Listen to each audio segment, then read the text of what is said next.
Glórias a Deus. Será, meus amados? Será que verdadeiramente Deus está satisfeito? Será que Deus está feliz com os senhores? Será que se o Senhor Jesus Cristo autorizar o tocar da última trombeta agora, vocês estão prontos para subir? Será que nós estamos prontos para ouvir o tocar da última trombeta? Pum! Toca-se a trombeta. 1 Coríntios capítulo 15, versículos 51 e 52. No momento, no abrir de olho. Também, 1 Tessalonicenses capítulo 4, versículos 16 e 17. Estamos nós prontos, com tanta mentira em nome do Senhor, com tanta riqueza, com tantas exigências, com tanta decepção. Eu estava analisando, dentro dessa mensagem também analisei a respeito dos apóstolos de Jesus Cristo, como Deus usou aqueles homens, como Deus usou os apóstolos, e nenhum deles cobravam nada. Em Atos dos Apóstolos, capítulo 5, versículo 12 a 29, está escrito, diz que os apóstolos faziam grandes milagres e maravilhas entre o povo, e o povo falava muito bem deles. Olha que coisa linda! Deus usou os apóstolos, capítulo 5 de Atos, versículo 12 a 29. O povo falava bem, o povo se alegrava, o povo se orgulhava. E hoje, muitas pessoas deixam de aceitar Jesus, deixam de se converter ao Evangelho. Por quê? Porque os senhores, ao invés de trazer bênção, estão trazendo maldição, estão trazendo desgraça, estão trazendo repúdio, estão trazendo vergonha para a obra do Senhor, para o nome do Senhor. A maior parte, 98% das coisas que se ouve na internet a respeito de pastores, de líderes religiosos, de sacerdotes, de profetas e profetisas são palavras contrárias, palavras de maldição, palavras ofensivas, palavras que envergonham a palavra de Deus, palavras que envergonham o nome do Senhor Jesus Cristo, palavra que decepciona o reino dos céus. As pessoas deixam de aceitar Jesus, por quê? Por causa dos senhores exploradores, dos senhores que estão arrancando do povo, às vezes nem oferece nada, não oferece um milagre, não oferece uma libertação, é um bando de mentiroso, um bando de exploradores, explorando a igreja do Senhor para pregar um monte de coisa. Mas cadê os milagres? Cadê os leprosos curados? Cadê os mortos ressuscitados? Cadê os enfermos? Nada. Porém, os apóstolos de Jesus verdadeiro, aleluia, eles pregavam com fé, com amor, e diz a Bíblia que faziam milagres e maravilhas. Cadê as maravilhas no dia de hoje?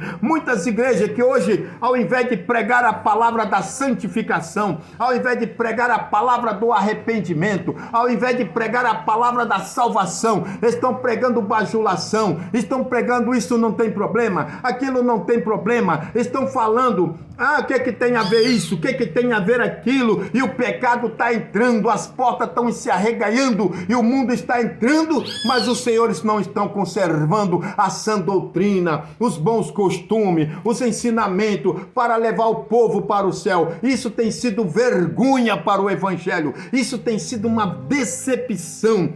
Infelizmente, o que nós temos ouvido nos dias de hoje sobre pastores, não estou generalizando, lembre-se, sobre pastores, sacerdotes, líderes religiosos, profeta, profetisa, cantores, cantoras, é que 90% deles vão para o inferno. E não sou eu quem estou dizendo. Não é o presbítero Deronildo Santo que está dizendo. Procura na internet, procura homens que dizem, testemunho de pessoas. Por quê? Por que eles falam isso? Por causa do mau exemplo, por causa de escândalo. É pastores ostentando carro de luxo, mansão de luxo, ostentando riqueza, casas ricas, salários altíssimos, enquanto muitas igrejas padecem, muitas igrejas passam dificuldade, muitos crentes, quando eu falo igreja, eu estou falando almas, pessoas, os crentes, e muitos estão desprezado, humilhado, abandonado, criticado. Recentemente nós vimos pastores falando que se a ovelha não for dizimista, para mim não tem valor nenhum, seja quem for, seja ela quem for, mas para você ela pode não valer nada, mas para Jesus ela custou a vida dele. É uma vergonha nós vemos homens que se dizem pastores, mulheres que se dizem pastor, explorando, extorquindo, arrancando o dinheiro do povo de Deus, mas não apresenta nada. Você não vê uma assistência social na igreja, você não vê uma ajuda de muitos irmãos, você não vê o povo sendo abençoado, você não vê o seu bairro, mas dizem que estão fazendo a vontade de Deus. Mentira! Infelizmente, a palavra de muitos que estão aí vendo, assistindo, ao invés de estar dizendo graças a Deus, aqueles são santo homem de Deus. Olha o exemplo de Eliseu. A sunamita, quando ela viu Eliseu passando, ela chamou o marido, ela falou: tenho visto, quer dizer que não foi uma vez só, tenho visto que aquele é um santo homem de Deus.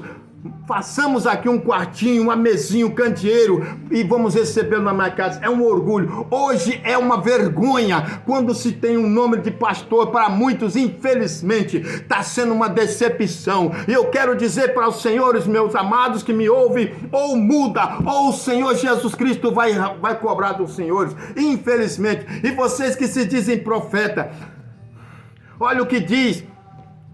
Deus usou o profeta Ezequiel no capítulo 13. Ai dos profetas mentirosos, ai daqueles que dizem que o Senhor diz, quando o Senhor não diz nada. Estão usando o nome do Senhor, estão usando a palavra para arrancar dinheiro, para ostentar carro, riqueza, para ostentar luxo. Mas eu quero dizer, os senhores não temem, os senhores não se preocupam com a vida eterna, os senhores não se preocupam com o tocar da trombeta. O Senhor não se preocupa quando o Senhor Jesus Cristo dizer vinde, ou o Senhor não se preocupa quando o Senhor de Jesus Cristo disser apartai-vos de mim, maldito, para o fogo preparado para o diabo e seus anjos. Por quê, Senhor? Porque tive fome e não me deste de comer, estava nu, não me vestiste, estava enfermo, não me visitaste. Quanto que os senhores têm feito realmente a obra do Senhor? Ficar no púlpito de uma igreja é fácil, ficar numa igreja confortável é fácil, ficar ali no altar de uma igreja é fácil, mandando num grupo de pessoas é fácil. Eu quero ver fazer a obra do Senhor, e o Senhor Jesus Cristo está prestes a tocar a trombeta. Ai daqueles que não deram ouvido e não se consertar, porque nós vemos aqui o profeta, nós vemos aqui Eliseu, que exemplo de profeta, de homem de Deus. E hoje, que vergonha, que decepção, se o homem não pagar, se a igreja não pagar, não vou na igreja, não vai na igreja de A, não vai na igreja de B. E quantos pastores estão fazendo distinção? Acabou o Salmo 133, rasgaram da Bíblia, rasgaram a palavra do Senhor. Hebreus 12, 14, rasgaram. Cadê a união? A paz não tem. Então que infelizmente cada um fez da igreja, de uma sua denominação, uma empresa privada, como se fosse sua, como fosse sua empresa. Quero te dizer, o dono da igreja não é conveniente com isto, não se compactua com isso, e ele vai cobrar, sim, pode ter certeza, está chegando a hora. Eu falo como homem de Deus, não estou falando de mim, falo a palavra do Senhor. Que Deus, que o Espírito Santo de Deus te toque e você se arrependa. Paulo era homem de Deus, cheio do Espírito Santo. Em Atos capítulo 19, versículo 11, diz que Paulo era usado por Deus. Pelas mãos de Paulo, Deus fazia milagres, Deus fazia maravilha, de sorte que até os lenços e aventais que levavam no corpo os enfermos, as enfermidades fugia e os espíritos malignos saíam. Quanto Paulo cobrava? Nada. Por que os senhores estão cobrando? Por que vocês estão cobrando profetas, profetisas? Acha que vai passar em branco? Acha que vai passar em branco para estar exigindo o que os senhores estão exigindo e não dão nada em troca? O que vocês estão oferecendo? Nada. Estão decepcionando. Porém, a advertência do Senhor Jesus Cristo diz é lícito que venha escândalo, mas ai daquele por quem o escândalo vier. Os senhores estão escandalizando o Evangelho. Esta é a palavra que Deus tocou no meu coração. Que Deus abençoe e desperte a cada um. Jesus está voltando. Fique com essa palavra. Leia a Bíblia, creia na Bíblia, obedeça a Bíblia. Jesus está voltando. Amém.